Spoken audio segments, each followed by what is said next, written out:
Olá pessoal, tudo bem? Na semana passada, o Comitê de Política Monetária do Banco Central do Brasil, o chamado Copom, reduziu a taxa básica de juros da economia para 3% ao ano. A chamada taxa Selic atingiu o menor registro da série histórica, o que significa que estamos diante da menor taxa básica de juros da história do Brasil. Desde 1996, o Copom delibera a Selic com o intuito de dar sustentação ao chamado regime de metas inflacionárias. Isso quer dizer que a taxa Selic serve de parâmetro para aquecer ou desaquecer a economia e os índices de preços. É a taxa que serve também de pilar para as demais taxas de juros do mercado, já que representa a remuneração mínima dos títulos da dívida pública. Isso quer dizer que a taxa Selic representa o mínimo de remuneração que se pode obter no mercado de renda fixa. Vamos entender. Os títulos da dívida pública do governo, em geral, são considerados, em economias capitalistas, os títulos de menor risco. Por exemplo, é menos arriscado comprar uma dívida do governo do que comprar uma dívida de uma corporação. Nesse sentido, muitos fundos de investimento de renda fixa ou fundos de pensão administram em seus portfólios grandes percentuais de dívidas públicas ou as chamadas dívidas soberanas. Quanto maior a Selic, maior as despesas financeiras do governo brasileiro e, logo, maiores as remunerações dos credores, dos donos ou compradores dos títulos.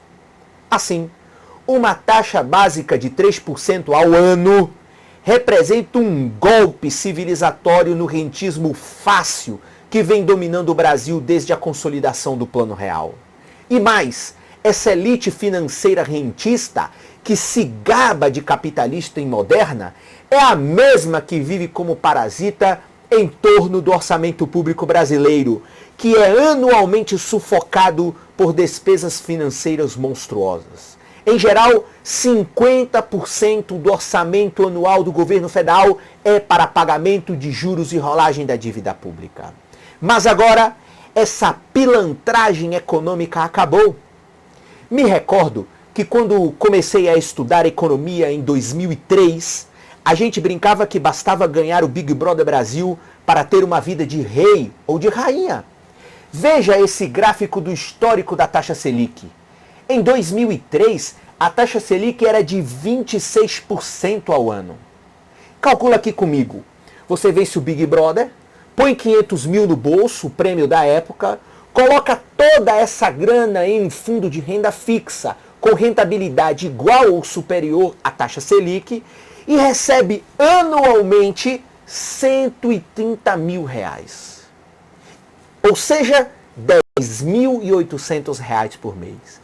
Isso sem fazer nada, sem bater um martelo, sem sair de casa, sem fazer absolutamente nada. E agora, com os 3% ao ano? Significa que com os mesmos 500 mil reais, você só ganha 15 mil por ano, ou seja, 1.250 reais por mês. Não dá para parar de trabalhar. É igual ao mísero salário mínimo.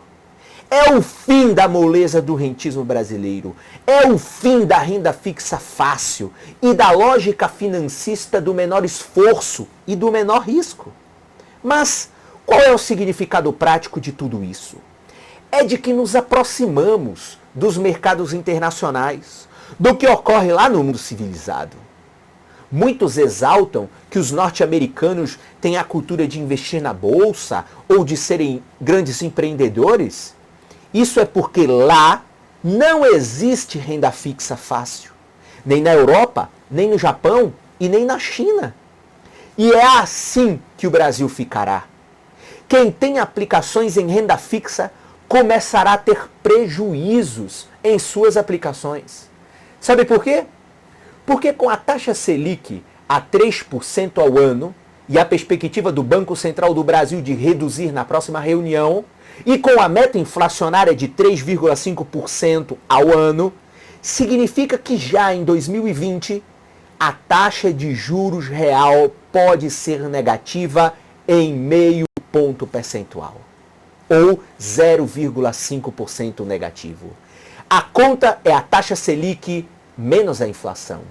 Isso quer dizer que os investidores serão obrigados, como nos países civilizados, a ir em busca de novos investimentos, como ações, comprar uma franquia ou investir em imóveis. Esses novos investimentos envolvem riscos, envolvem análises, envolvem, em última instância, trabalho. É o fim da rentabilidade que você obtém dormindo. Isso vale para os bancos brasileiros também, que se acostumaram a investir seus saldos de caixa nesse rentismo fácil. Agora é preciso inserir trabalho na equação do retorno financeiro.